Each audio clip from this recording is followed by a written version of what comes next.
Uh, welcome back. This is the Go Fast Don't Suck match directing live stream slash podcast, unintentionally, intentionally. What I found is that there's a lot of people that don't really understand what goes into match directing. I also think that there's a lot of sharing that isn't being done between match directors and, some of the tips and tricks and things like that. And this is a convenient way for me to get that information out there, have a discussion with some match directors, and then have the ability to have other match directors or shooters or anybody else that has a question to go ahead and ask a question during the live. This will be live streamed. This is being live streamed, but it'll be on like audio only and YouTube after this is over. So today we're going to go over the challenges of match directing a Steel Challenge Championship. From the outside, it seems like it should be easy. Like, there shouldn't be that many new challenges. But from the inside, there's quite a bit different.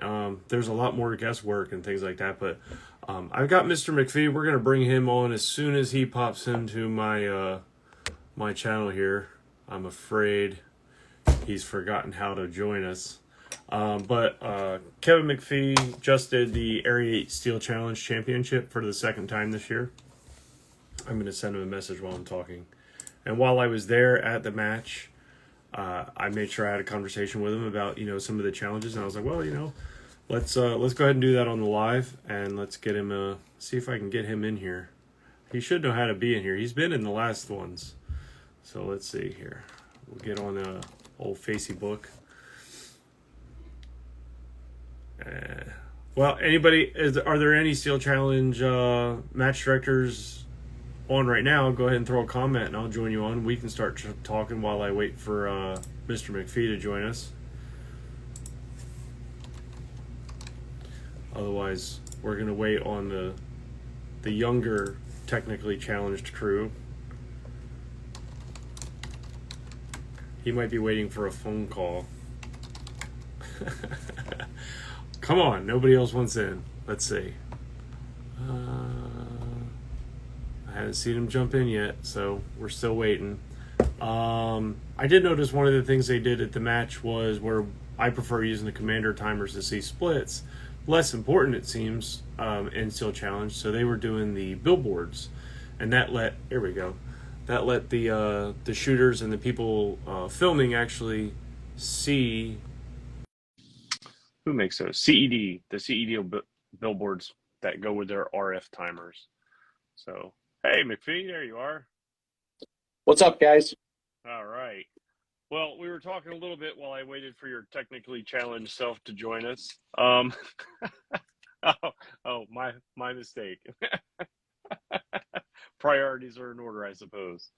So for the people that don't know who your shiny-headed self is, why don't you go ahead and give them a little bit of rundown about your match directing experience? I'm Kevin McPhee. I have been the match director for 2 Area 8 Steel Challenge Championships, level 3 matches. I am the former Area 8 director and participated in the madness that was 3 area matches, 2 with Mr. Duda. And then various different other level 2 Virginia State matches. So I've been around the block once or twice. So you're talking about USPSA. You've done USPSA match directing as well? Correct, yes. Any other sports, or is that pretty much it? That's pretty much it. I just do USPSA and Steel Challenge, a little IDPA here every once in a while. But that's about it. Well, so for the people watching, McPhee was fortunately, one of the few individuals that was actually able to teach me anything about match directing. When I first started, I think I blew his phone up constantly for about 6 months until the match finally ended. I was able to send the trophies out all on my own, but after I realized what I had done to him a couple years later, I had to call and apologize because that was a lot of text messages and phone calls. But I'm going to tell you, and everyone that's listening to this, that was the single best phone call I have ever received in my life. An apology. Oh, I am sorry for what I put you through, brother. All right, uh, so tell me about Steel Challenge for Area 8. How did that go? So this year was a different set of challenges. We actually had every type of weather other than snow. So we had winds, we had rain, we had high heat, we had high humidity, we had rain, we had more rain, and lots of mud.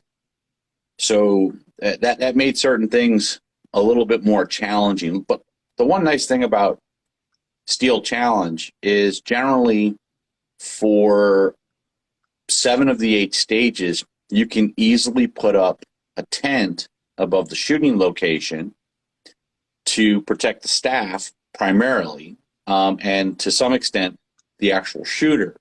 And so last year, I learned an important lesson from Todd Jarrett, Shooting Steel Challenge. That I just didn't really think about it because generally when I shoot, I stand further in the box and I have my gun out. But if the tent's too far forward and you're shooting iron sights, the fiber optic doesn't get enough light and it doesn't illuminate. So this year we moved the tents back so that they were just a little back from the front of the box. Well, when it's raining, that is horrible. Right. So I did run into that a couple times where the staff were talking about how a shooter came up, and unfortunately, just as they were checking their chamber to make sure it was loaded, they got dumped on. You know, 'cause sometimes Dumped the on. canopies will just drop a big load of water down one side and it would hit the gun. Now, that's not something because it was already there for the first day, you guys can't really move those around. Is that the Right. right? Yeah. So a lot like a wall is in USPSA, you just can't just start moving that around because now you've created a different situation. Correct. Okay. Now, is that like an etiquette thing or is that a rule thing? That's an etiquette thing. Okay. All right. So yeah, the canopy thing. I mean, while it's nice, especially if it's a sunny day, at least you get the shade. That's correct. Yep. Yeah, I mean they're fantastic when it's sunny. They're actually really good when it's raining, with the exception of that weird instance where it gets wet when it collects on the edge of the tent. Yeah. Well, it's damned if you do, damned if you don't at that point, I suppose. So, Correct. so there's more challenges to Steel Challenge. It seems like it would be easy to a lot of us. Like, well, you've already got your stages. How could this be difficult? How So, can this be difficult? give me an example of one of the difficulties you've run into doing Steel Challenge versus USPSA. So when you calculate how squads are going to flow in USPSA, you're generally going to be somewhere in the 2.5 to 4 minute range per shooter from make ready to make ready, right? Reset, running out to the targets, scoring them. Whereas with Steel Challenge, the strings are short in general, right? Let's just say your average shooter is going to shoot a string in 5 seconds or less, right? Your GMs are shooting them in 2 seconds or less. But, you've got to account for the guy who's going to take 16 seconds to shoot a string. So in that sense, you're doing 16. Let's just go with the average. Let's say 6 seconds. So you're doing 6 seconds times 5 for 7 of the 8 stages, and times 4 for the last one. So now your aggregate time that a shooter is between make ready and make ready goes from about 2 to 3 minutes, really closer to 5 to 6 minutes.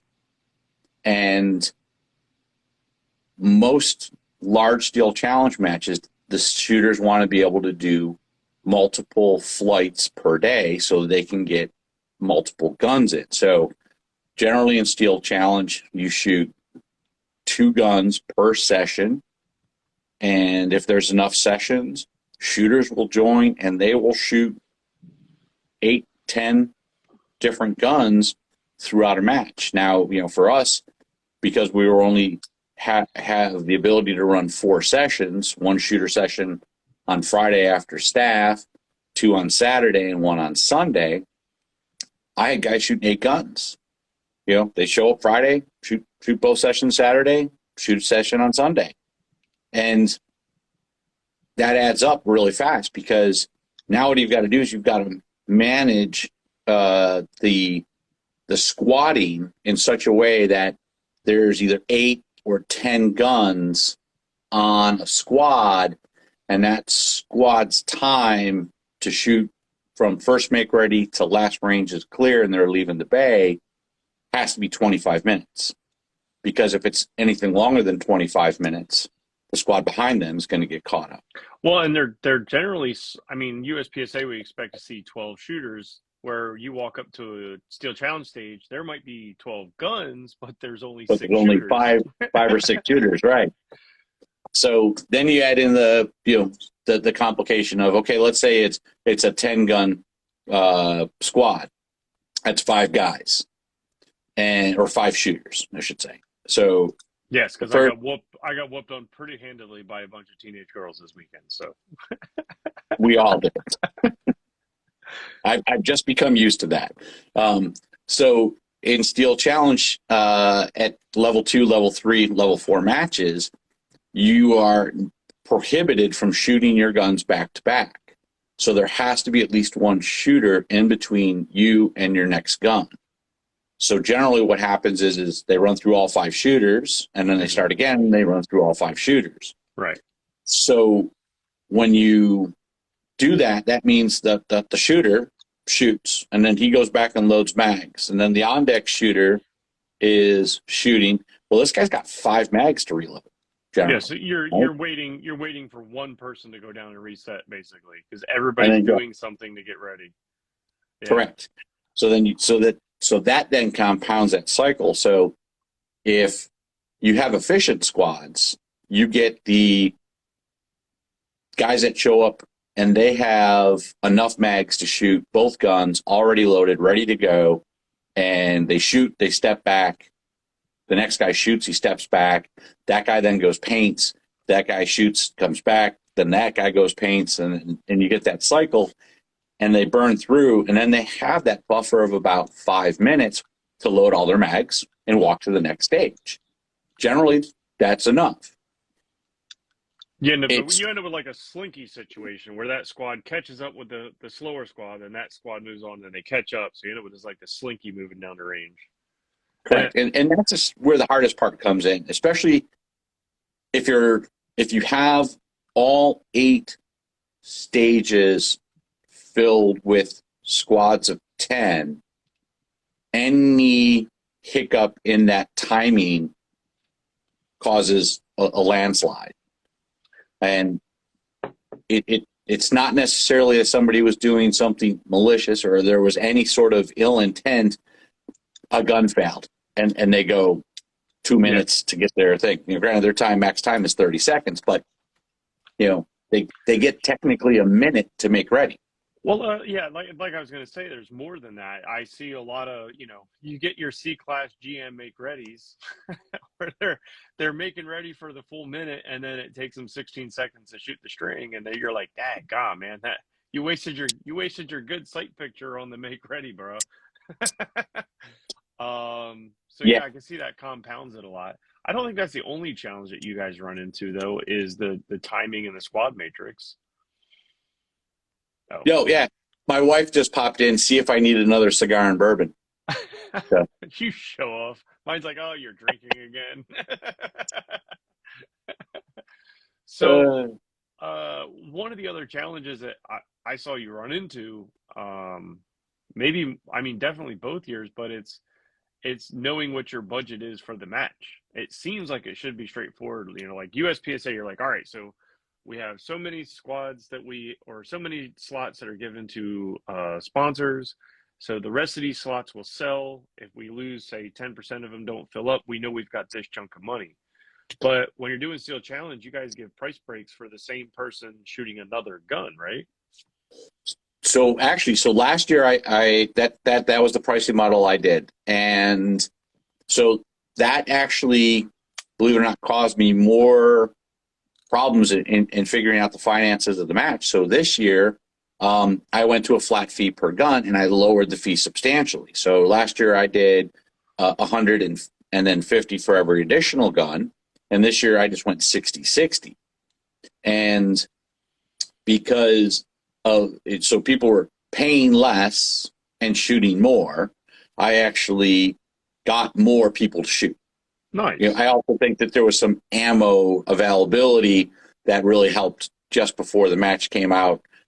Almost all of the major 22 long rifle manufacturers puts product on the shelf. So there was, just before World Shoot, which was 2 weeks before the match, Winchester, Federal, CCI, Ely, all were able to, bam, here's product right away.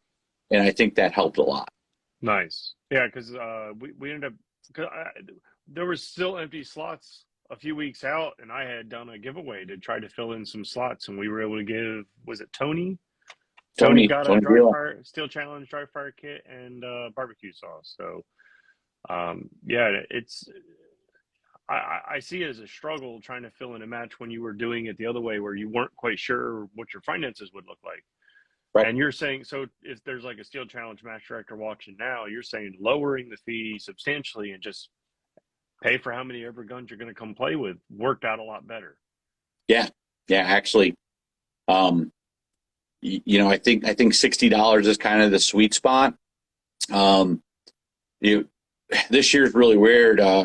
Our friend Brandon is causing some problems, and supply chain. Our primary one of our sponsors, Steel Target Paint, literally couldn't get product until the very last minute because of supply chain issues.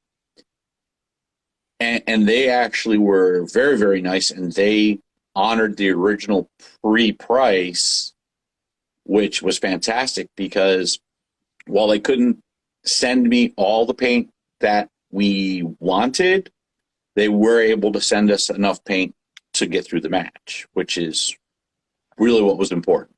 Now, go on.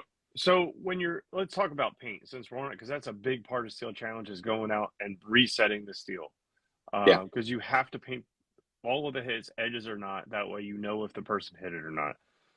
So you guys burn through a lot of paint, and your options, I won't say are limited, but they are limited if you want good stuff. So the options are what? Like latex, paint, and rollers. What's the big drawback to that? Because it seems like the least expensive way to go. So we actually we spent a considerable amount of time, my wife and I, my assistant match director, we spent a considerable amount of time going through the cost benefit analysis of rollers versus spray paint. This year, let's just say I spent $500 on Steel Target Paint with the shipping cost. And we calculated we would need 2 4-inch rollers, 14-inch roller handles so that people weren't getting paint splashed all over them, and that we would go through essentially 4 roller heads, 1 per session on each roller. So that's 8 roller heads for the match times 8 stages. And we could buy bulk roller heads. Dude, you're going so far into the weeds. Just more expensive.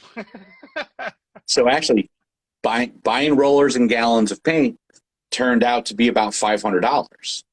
Oh, so why not buy cans of paint? Exactly, why not buy cans of paint that are easier to store? They don't make a mess, and it was pouring down rain, and Steel Target Paint works in the rain. So obviously there's other options, right? So rollers is going to cost just as much. But if I go to Walmart and I buy, Rust-Oleum cheapo knockoff brand, what does that end up looking like for the match? So we looked at that too. And what we looked at was, let's say, Rust-Oleum marking paint. in a Well, you're six talking pack. about the good stuff, the upside down stuff. So I'm talking about like the cheap Oh no, right, yeah. off-brand. No, right, yeah. So but that's why I'm saying we looked at the tier. So we looked at the Rust-Oleum marking paint, the Okay. expensive stuff, and that was going to be about $1,000 to get enough paint Oof. to cover what we used just in this match. Wow. So, and then the fact is Lowe's and Home Depot both said that they wouldn't sell me more than one 6-pack case at a time. So that was going to be every day go to, both of us going and getting 2 so that we could get to what we needed to get. Then you take a step down and you buy, like, say, what's called Rust-Oleum 2X, but that's actually literally half of the same can in terms of paint volume, and it only costs 2/3 less. So you need to buy twice as much, and it doesn't really save you much money because it's still 2/3 of the cost of the other can. Right. And we were also limited in how much we could buy of that. That was actually a full case, 12 case every day person. So that was a little faster. Then you look at the Walmart 99-cent can, right? That a lot of clubs use for USPSA because, you just got to make it kind of white, right? Yeah. Whatever. So those cans of paint, we calculated out because we actually bought a case and we shot steel and we spray painted it. We shot steel, we spray painted it. And we went through that process, and it takes 4 times as much paint Then it does Steel Challenge paint. than it does Steel Challenge paint. Well, this is turning into a sales pitch for Steel Challenge paint. I'm sorry. I don't mean it to be a sales pitch for Steel Challenge paint. Not at all. No, I mean, they got a good product. It's unique. It's a unique product, and it's specifically engineered for what this game is. All right, it's unique. So that's it. And a lot of that has to do with their can is mostly filled with paint. It's not mostly filled with aerosol and evaporate. Correct. It's filled with paint. So, yeah. So that's why their product is so good. But yeah, and then when you do use the cheap knockoff brand, you end up using a boatload more just to be able to cover up the hits. Otherwise, you end up with like a light dusting. I've dusted the target with paint and ran away. Yeah, and so I'll be honest with you. One thing that we didn't pre-test and we didn't think about when we were doing the coverage on those cheap cans is how well it paints in the wet. But I have empirical evidence from USPSA matches where you're trying to paint a popper that's all wet with that stuff, and it's sort of like, I don't know, peeing in the pool. Yeah.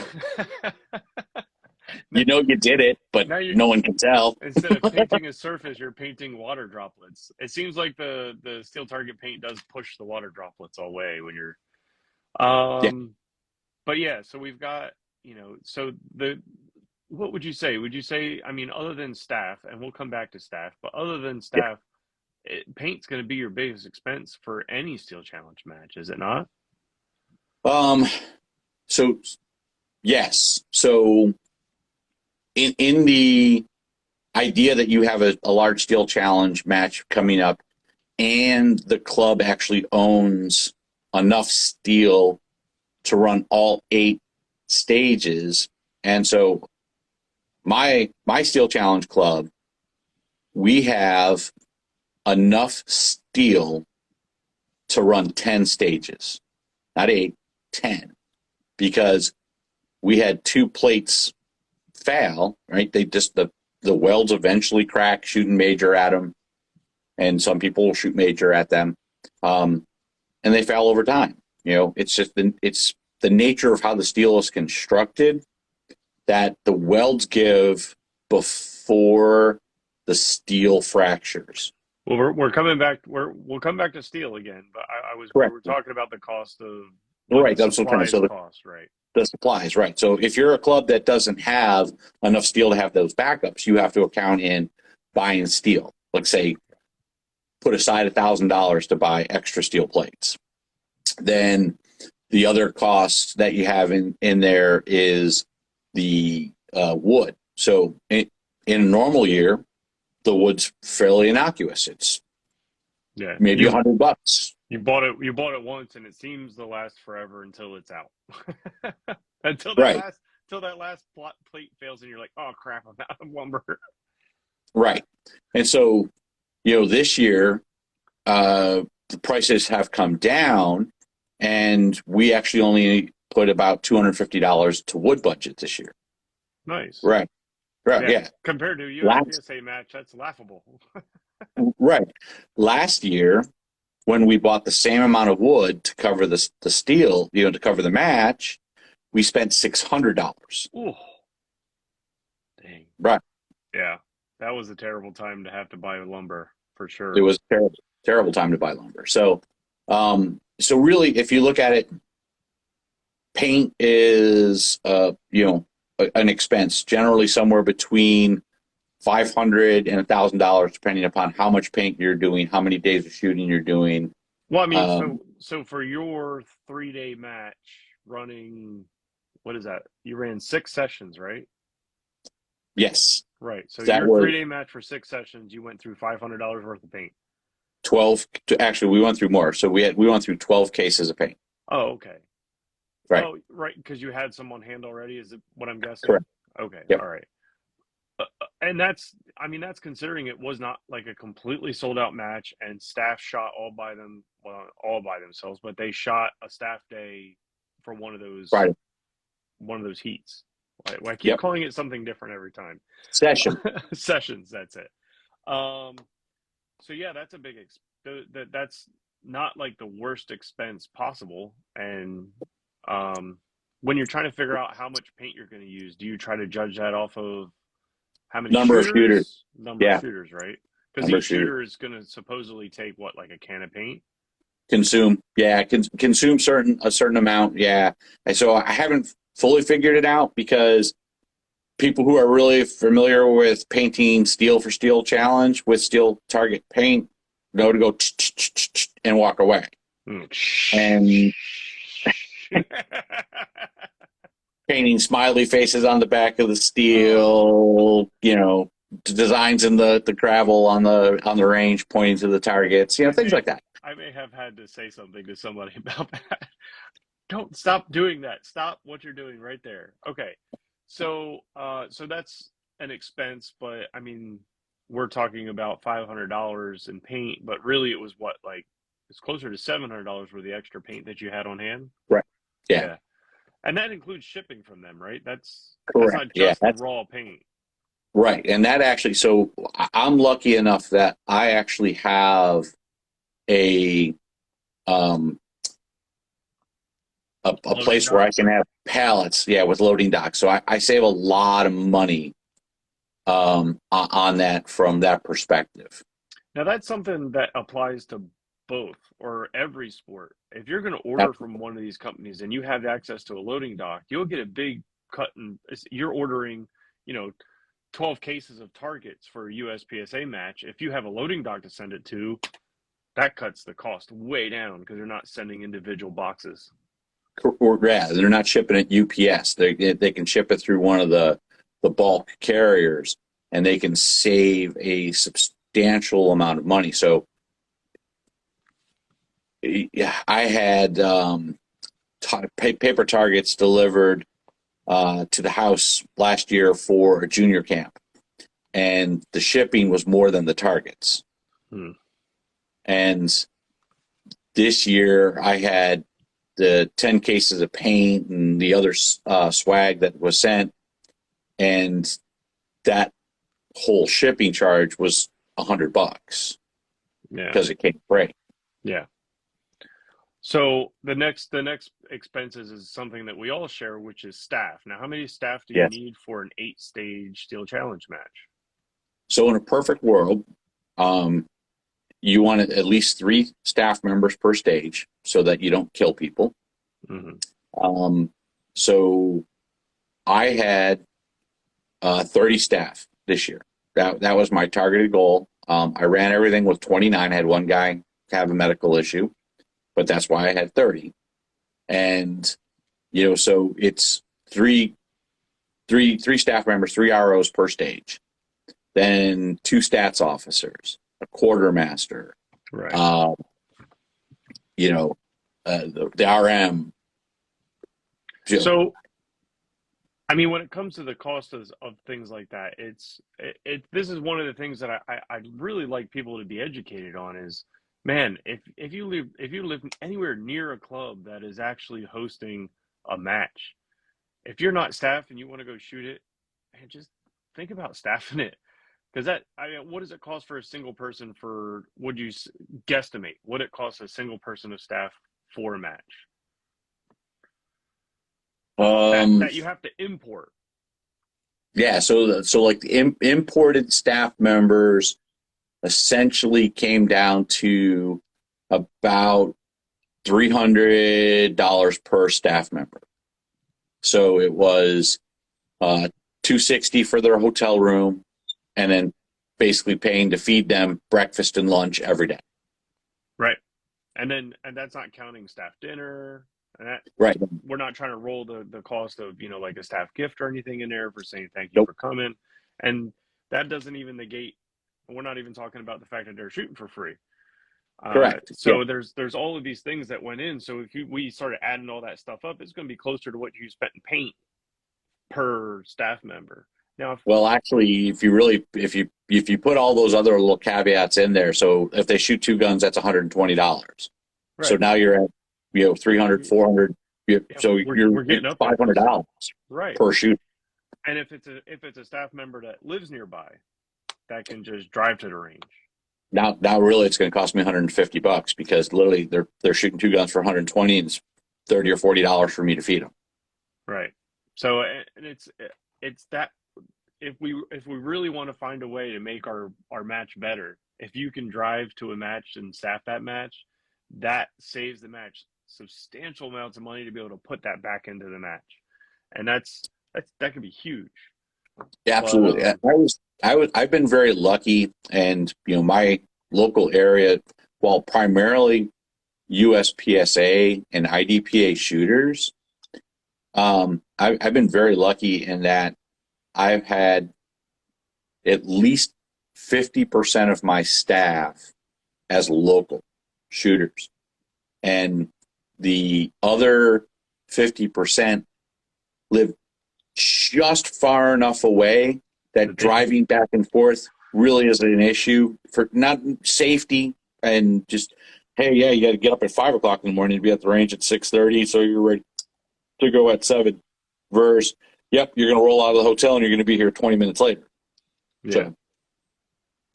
So, end of day sort of driving home too. So it's taking all those things into account. So this year I was lucky. So double occupancy room, I was able to get 10 rooms at a hotel, and they honored my rate from last year for this year's match, which was fantastic of them because no kidding. Looking at hotels.com and other resources to try and get pricing negotiations with them that weekend for that same hotel was $200 a night.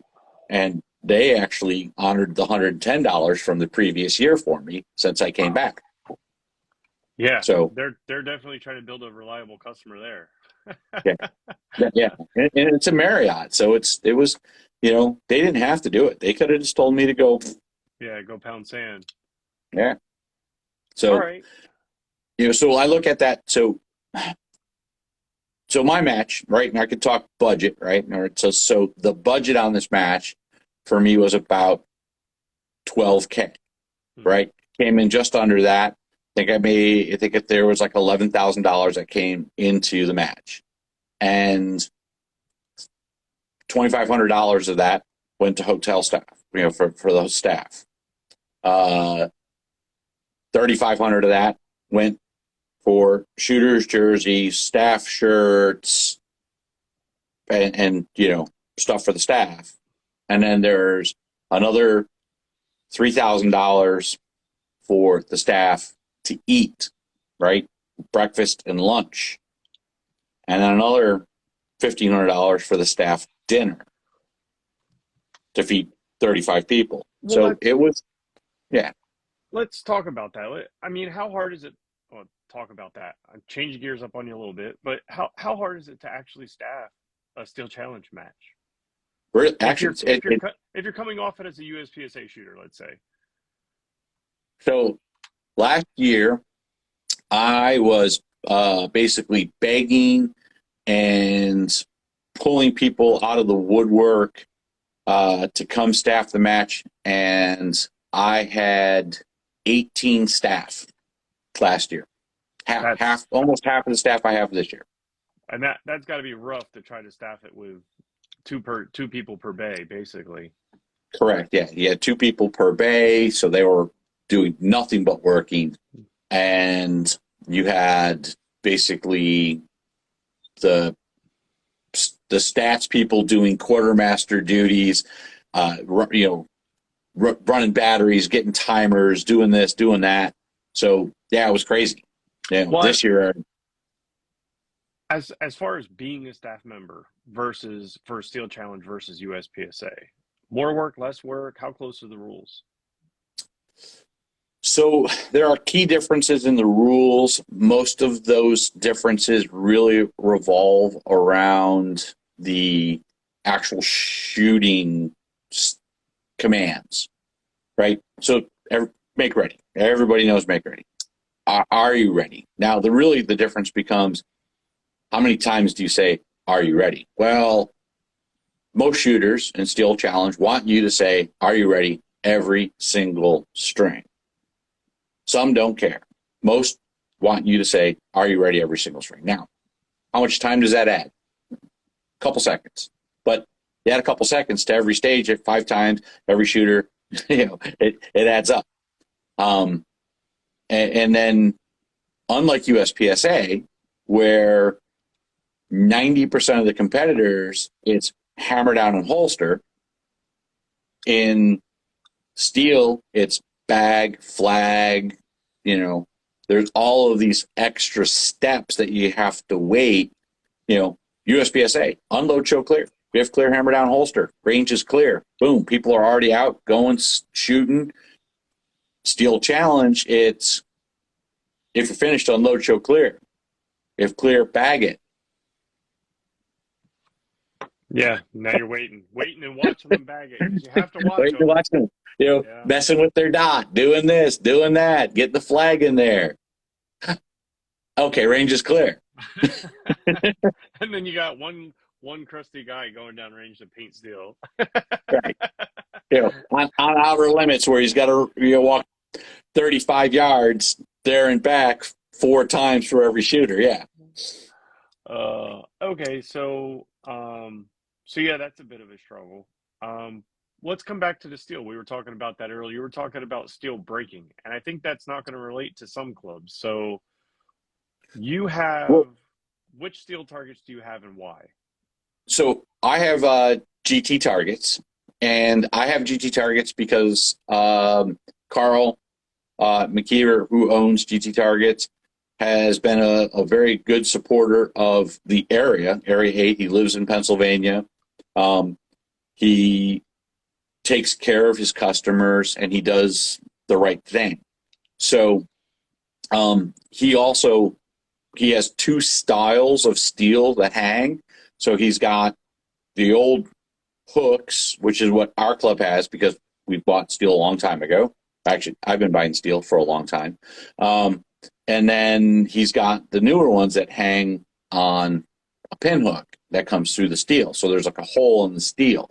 So that's a separate challenge, because if you actually hit that, you don't always get the right ring, and it sounds weird. But if you hit anywhere else, ring's great.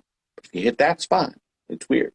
So our steel actually has a tab on the back that's welded down both sides, and it's welded in a very specific way so that it does not, it holds that tab, but it actually creates that flex point where the steel can give that reverberation to that weld and cause that weld to separate rather than the steel face to fracture.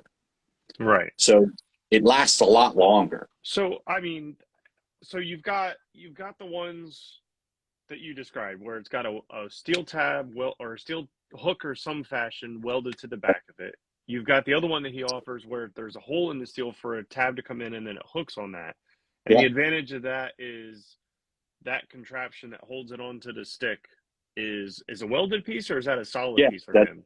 That's a welded piece, and it's, basically it's the end cap with a hook on it. So if there was going to be a failure point on that, it would be the hook that would fail on that, not the whole plate of steel. That's correct. And then the next version of steel that I've seen out there is a bolt. The bolt through, where it's one of the rounded head bolts with a square, and you feed Correct. that through, and it's got a little spring on there. Right, so it's got a little spring in it, but then it sits on the cap. Yep. So all of them are designed to kind of lay at an angle so that when the bullet is striking the face of it, it drives the round mostly downwards. Correct. So, I mean, of those three, you chose the one with the hook on the back. Was it because you didn't like the other versions, or there was something about them?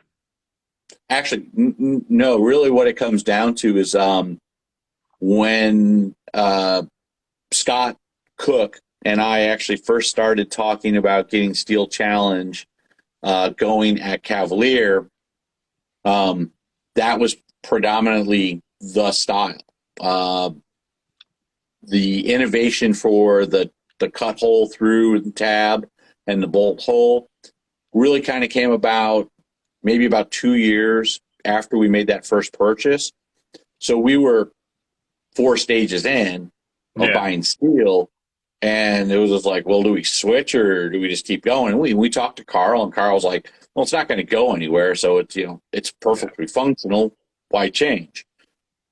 So we didn't change, and we just kept going with it. And now we have 10 stages worth of steel for Steel Challenge, and the caps to go with it to hold them on the stands. If we wanted to change, we would literally have to buy everything all over again. You start from scratch. When I stood up the Steel Challenge Club over at Eastern Shore Practical Shooters, I actually knew about all the options that were out there and looked into them. I've shot at that point I had shot at a lot of steel, and my problem was the thing that I came away with. Even the ones with the rounded bolt, so the ones with the pin through, right? That's a steel square rectangle. The ones that have the rounded bolt, there's only that little lip, but that's enough lip that I was getting a lot more splatter back from that than I ever did from Carl's hook ones. And that's because it's welded to the back. There's no surface for me to catch splatter off of that. So that was, and me, the whole reason I started up is because I was going to have my kids start shooting. And I had just done an area match where we had it was a weird steel that they had. The flipper.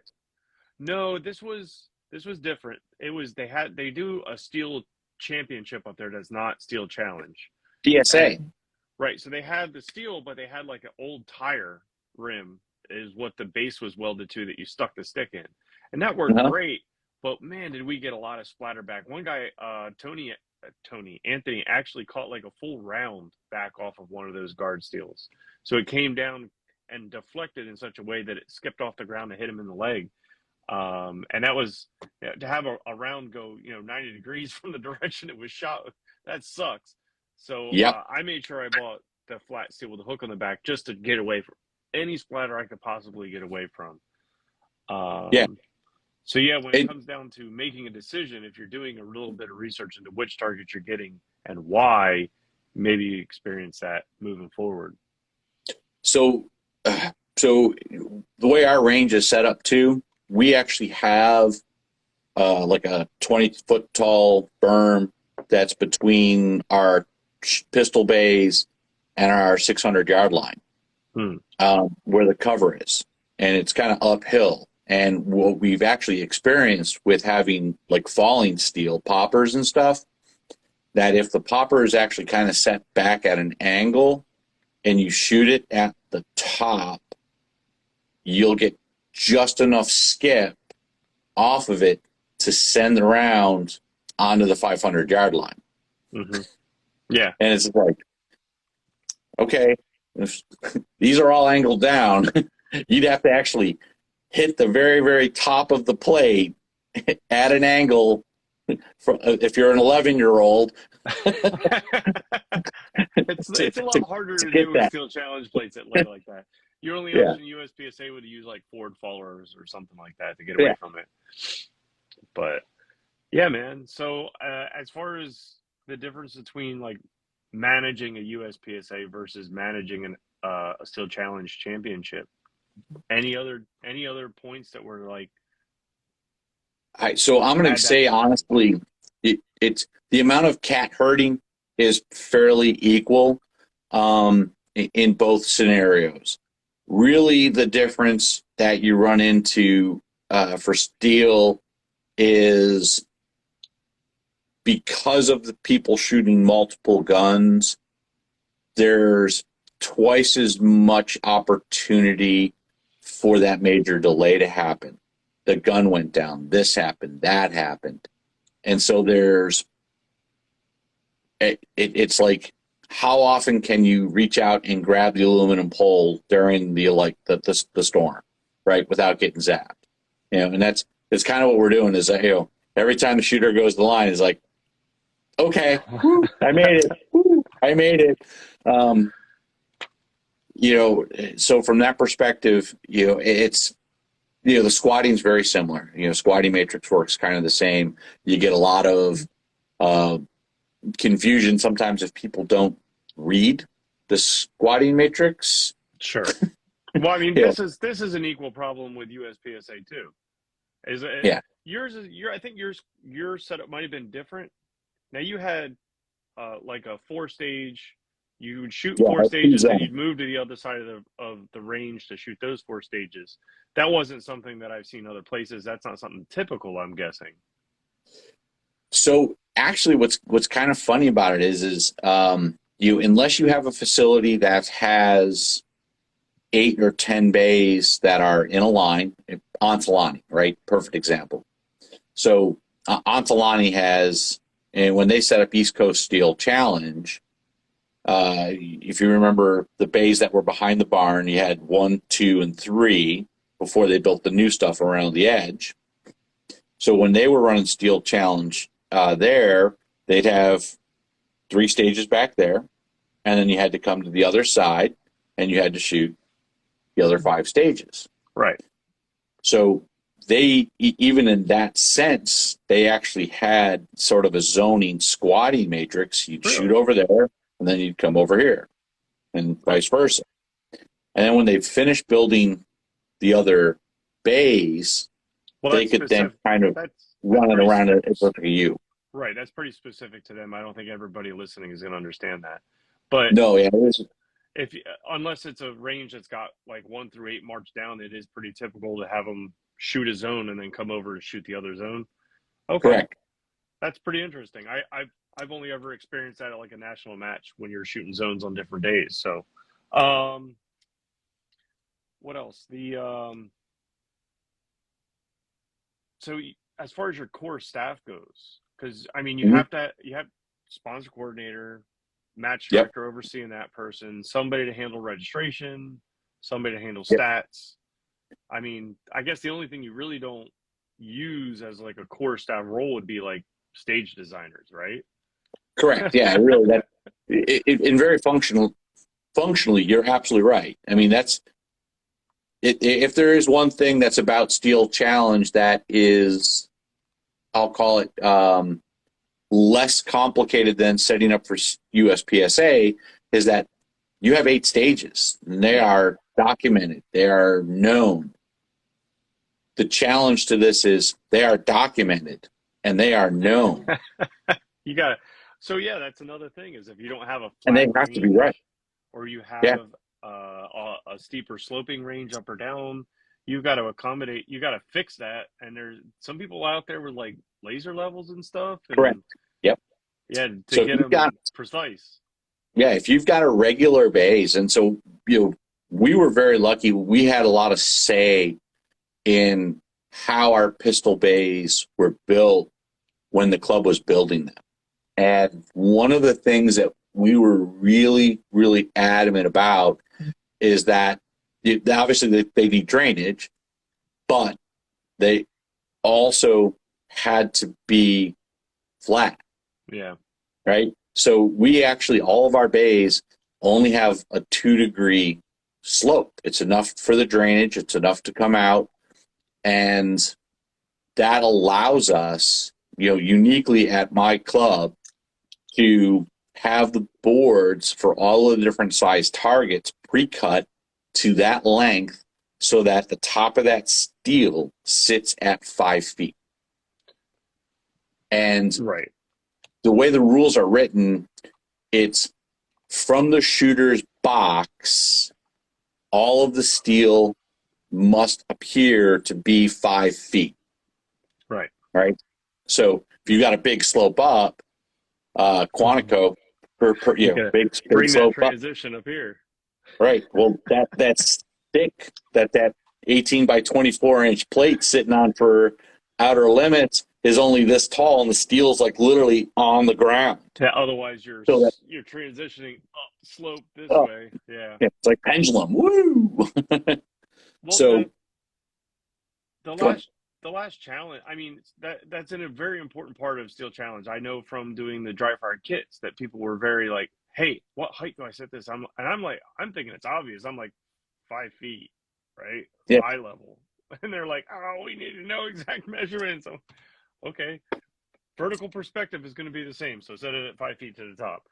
I actually had to change the instructions for that. But the last challenge I could think of for Steel would be showcasing your sponsors. Now, when you're doing Steel Challenge, you've got sticks with plates out in front. You don't have all these big, beautiful 8 and 4 foot walls to throw a big ass banner on.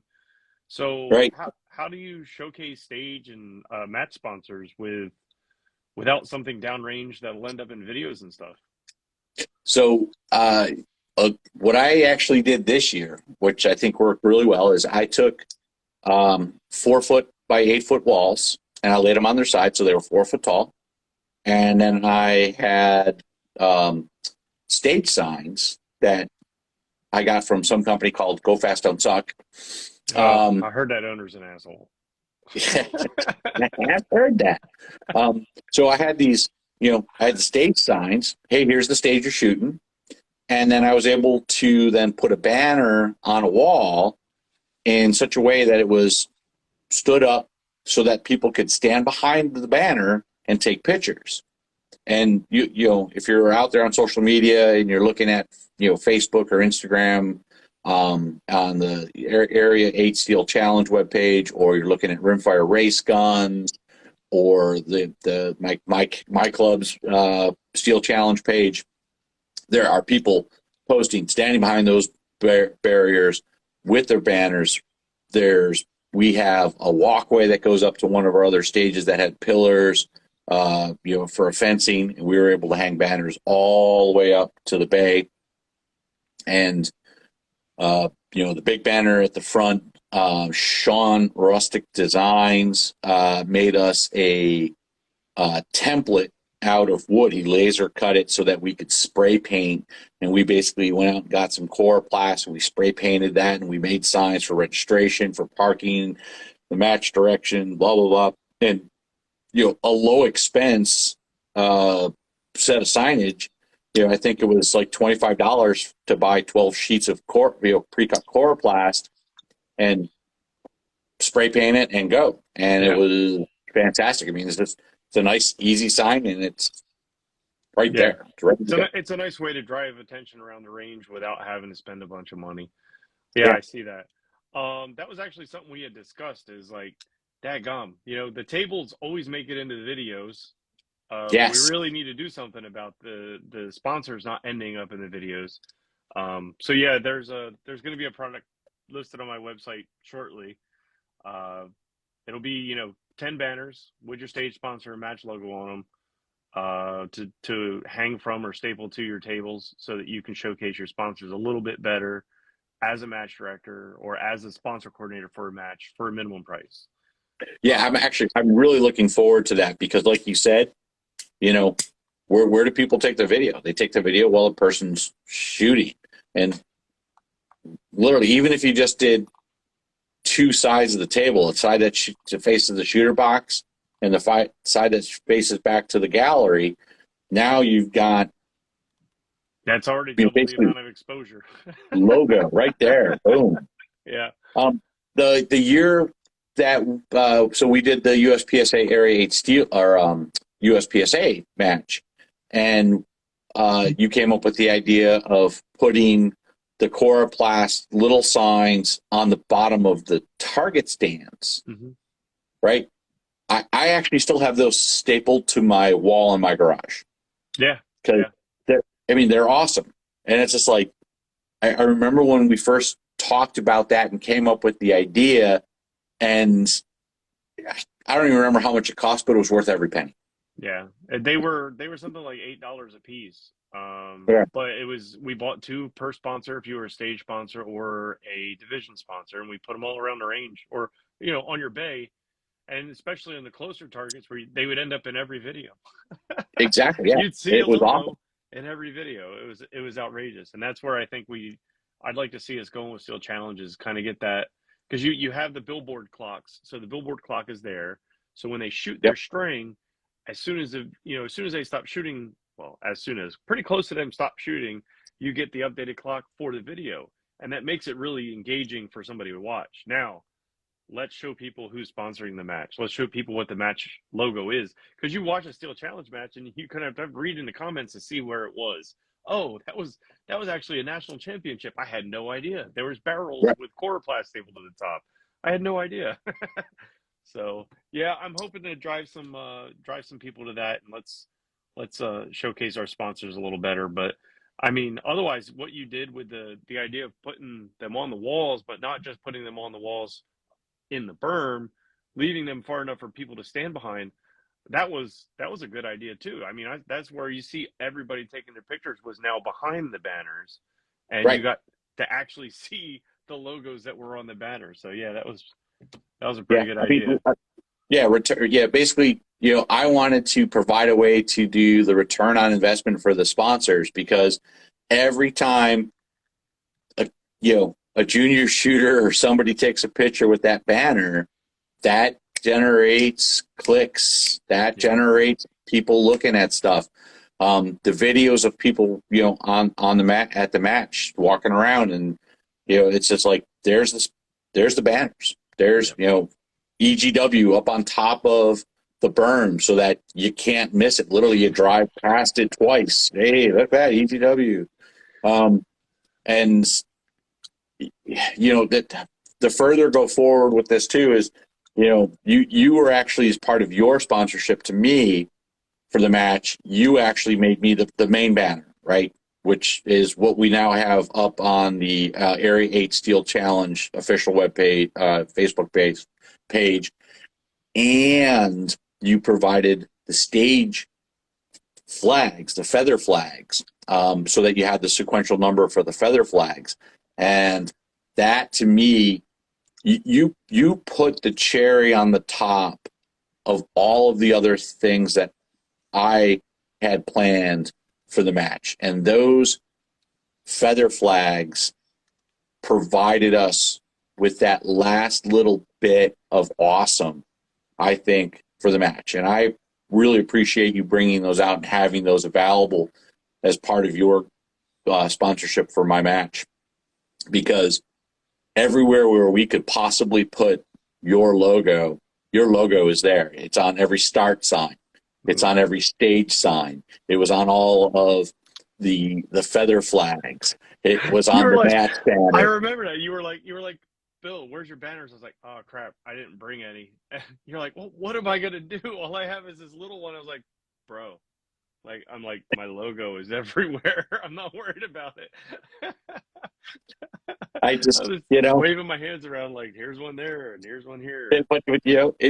So the thing is, as a match director, especially of a match where I've asked you as a vendor, as a business, to supply me with something to sponsor this match, it's my job, above almost everything else other than safety, to ensure that you get the recognition that you provided to me for the match sponsorship. And that's why it's like, hey, Bill, I need a banner for the stage for you to be recognized as a match. Now, beyond everything else, GFDS was everywhere. But I still wanted your banner specifically on a stage. Well, I appreciate that. I just got caught up doing everything else.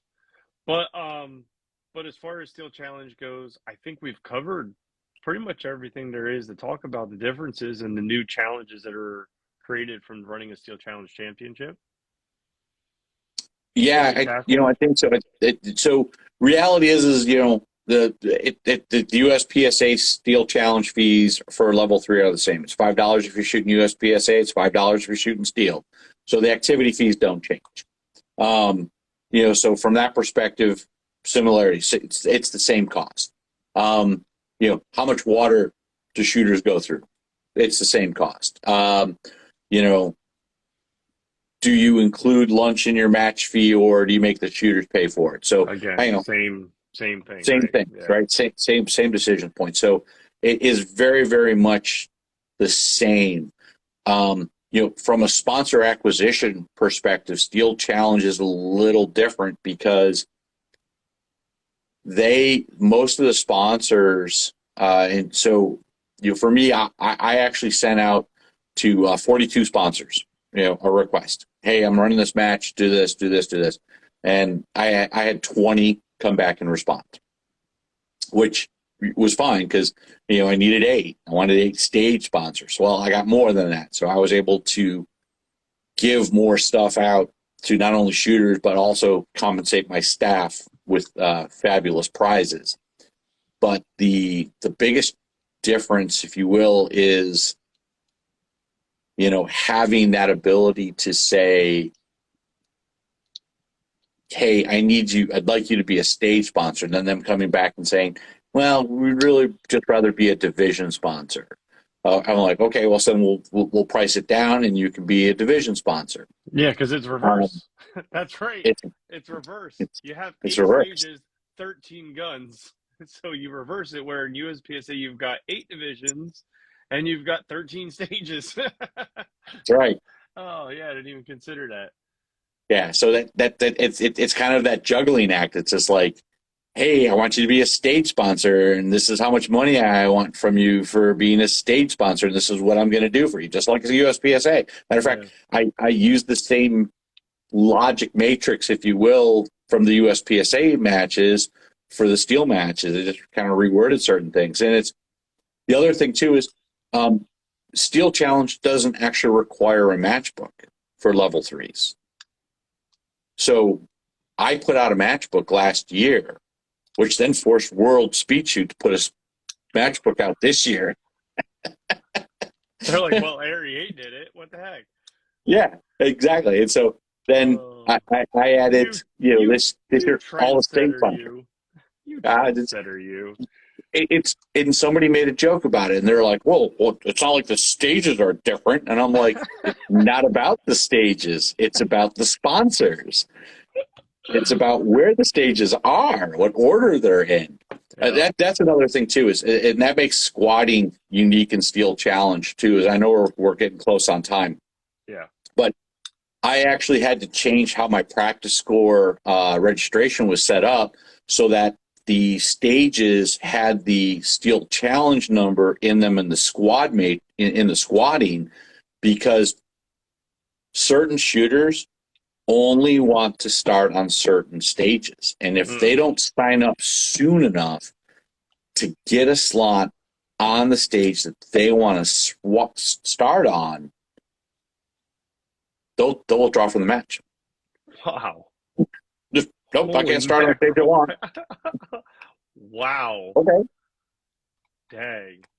Yeah. Well, I guess when your entire performance for the match is measured in tenths of a second sometimes, it can get like that. Yeah. So, all right, man. Well, listen, Kevin, thank you very much for coming on and helping me discuss the different challenges of match directing Steel Challenge. I appreciate your time, bud. No problem. And if you want to talk about anything else when you other topics, or you've got people who've got questions, just let me know.